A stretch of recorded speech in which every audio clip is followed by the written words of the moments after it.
다음 달이 가정의 달이지요. 김광일의 입에 보내주신 시청자 여러분의 성원에 보답하고자 어버이날 이벤트를 마련을 했습니다.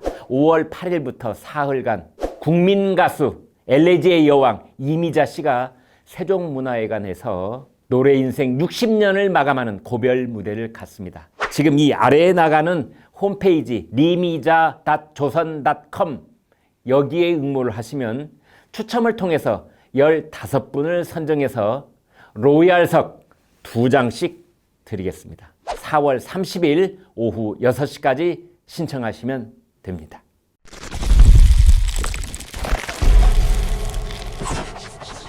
네, 여러분 안녕하십니까? 주변에서 늘 묻습니다. 문재인 대통령 지지율이 40%대라는데 맞나요? 그분들은 문 대통령 40% 지지율을 못 믿겠다 이렇게 말합니다.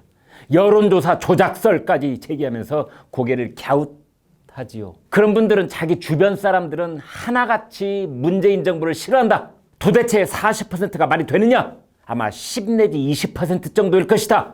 이렇게 주장을 합니다. 반대로 어떤 분들은 내 주변은 온통 문 대통령 지지자다. 40%대보다 훨씬 높을 것이다며 상반된 주장을 내놓기도 합니다. 이제 우리는 정치적 성향이 비슷한 사람끼리 어울리기도 하고 또 지역적으로 정치적 쏠림 현상이 뚜렷하기도 해서 각각 이런 생각을 가질 수가 있습니다. 그런데 길게 보면 문 대통령 지지율은 가파른 하락을 보인 게 사실입니다. 자, 이제 오늘은 4월 첫째 주 문 대통령 지지율 여론조사와 2년 전 조사 결과를 갖고 도표로 설명을 해드리겠습니다. 여기 도표를 지금부터 띄워드립니다.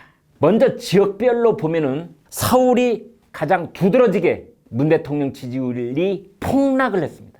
대통령 취임 직후인 2017년 6월에 89%였는데 2년 뒤 무려 51%포인트가 빠져서 겨우 30%대 유지하고 있습니다.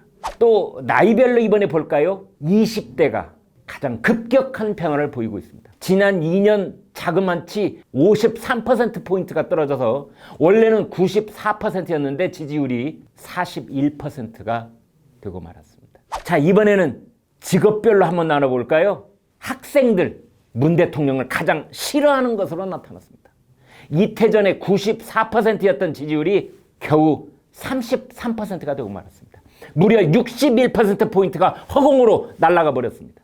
2년별로 보면 취임 후 지금까지 진보 진영은 26%포인트가 하락한 반면에 보수층, 특히 중도층까지 각각 47%포인트가 쭉 빠져버리고 말았습니다. 자, 이런 결과를 놓고 보면은 지역적으로는 서울, 대구, 경북 이곳에 사시는 분들, 직업별로는 학생, 자영업자, 가정주부, 이제 이런 분들은 내 주변은 도대체 문 대통령 지지자가 없다 이러면서 여론조사 결과를 못 믿겠다고 할 수 있고요. 보수 유권자들께서는 이런 괴리를 더 크게 느끼실 수 있습니다. 그나마 여론조사 기관이 정직하다고 가정할 때 이 정도 하락세란 분석이 가능합니다. 뒤에 언급하겠지만 여론조사 기관의 신뢰도 역시 유태로울 때가 있습니다.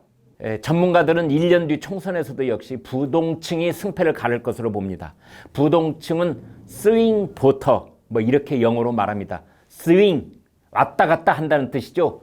보터 유권자란 뜻입니다. 스윙 보터 왔다 갔다 할 때가 있는 유권자, 즉 중도층이라고도 할 수 있죠. 이 중도 부동층은 이념도 이념이지만 안보 문제도 안보 문제이지만 그와 더불어 경제적 이득에 따라 움직일 때가 많습니다.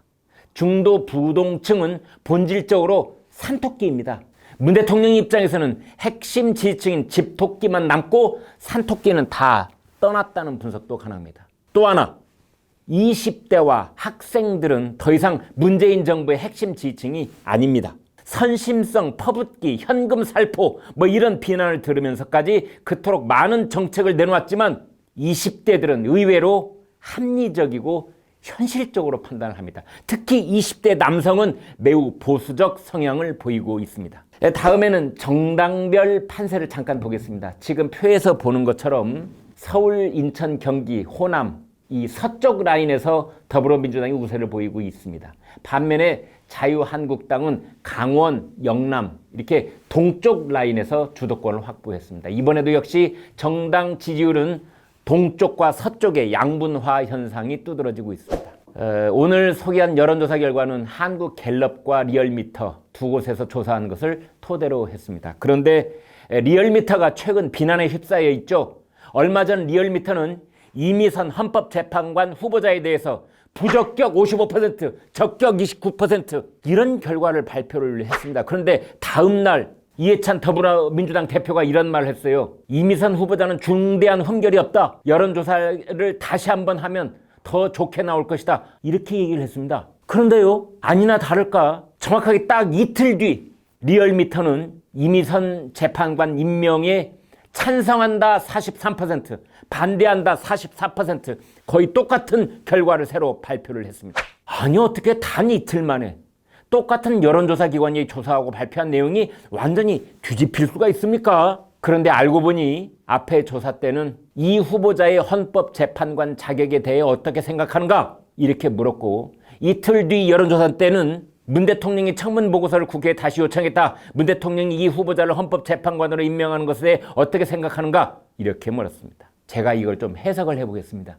앞에 질문은 이미선 후보자 부부가 부적절한 방법으로 35억 주식 투자를 했다는 의혹을 사고 있는데 헌법재판관으로 자격이 있느냐? 이렇게 물었던 것이 첫 번째 질문입니다. 뒤에 질문은 그럼에도 불구하고 문 대통령이 이미 결심을 굳혀 헌법재판관에 임명하려고 차비를 마쳤는데 어떻게 해야 할까요? 이렇게 물은 셈입니다. 자, 우리가 여론조사 기관을 어디까지 믿어야 할까? 이 질문은 대답하기 매우 곤란합니다. 그러나 통계와 여론조사는 눈에 보이지 않는 곳에서 조작이 얼마든지 가능하다는 의심을 하지 않을 수 없습니다. 앞으로 여론조사 결과를 발표할 때는 지지율 혹은 찬반 이렇게만 밝히지 말고 그 설문조사 때 질문이 정확하게 어떤 문장으로 돼 있었는지 그 질문 문장을 밝혀야 합니다.